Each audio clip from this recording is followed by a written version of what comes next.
This video is introducing the Year 5 division method at Driffield Junior School, and the entire point of this video is to be a bridge between the Year 4 method, where we use counters and place value representation, to the Year 5 method, where we're starting to get a bit more abstract and use numerals.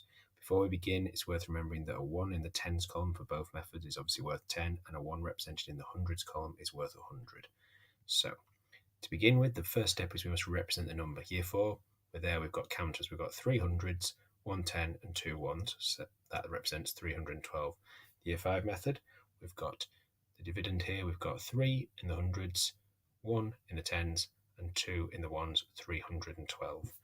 So representing exact same number, instead of using concrete manipulatives, this time we are using numerals. So our first step now, we represent our number, we need to start dividing. So we're looking for how many groups of 3 can we see in the hundreds column. With the Year 4 method, it's easy. We've got one group of 3. So we've got one group of 3 in the hundreds column. In the Year 5 method, it's exactly the same. How many groups of 3 are there? There's one group of 3 inside 300. So we've got one group of 3 in the hundreds. So we have exactly the same answer. We've got a 1 at the top so far. Now, Year 5 method is slightly different. It's called the repeated subtraction method. So in Year 4, we can just get rid of these counters. Now we can brush them off or rub them out. In Year 5, we're going to start a subtraction. So we've got one lot of 300, so we do 312 subtract 300, which means that we have 12 left. Now, that's exactly the same as the Year 4 representation, because here we've got 1 10 and 2 ones. We've still got 12. So both representations have 12. We're now going to look in the tens column, and we're going to see how many groups of 3 can we see in the tens column. Well, how many groups of 3 have we got there? The Year 4 representation shows this really well. We've got no groups of 3 in the tens column. Similarly, we've got no groups of 3 tens here. We've got 1 10. We haven't got a group of 3 tens. We've got no tens.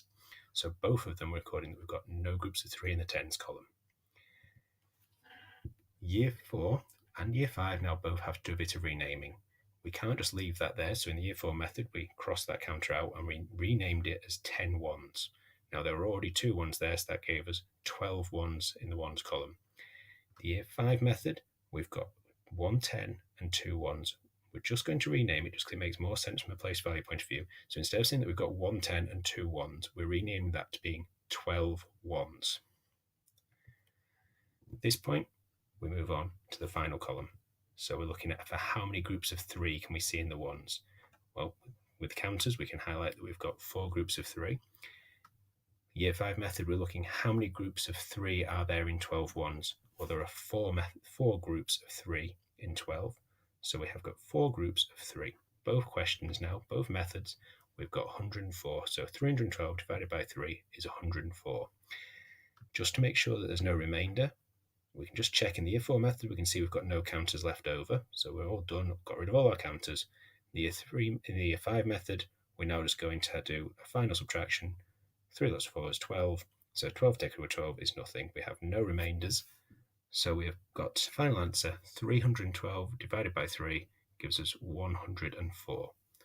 That is the bridge between the Year 4, very pictorial, very representative, and the Year 5 method where we're using more abstract number to represent exactly the same thing, but both systems do the same.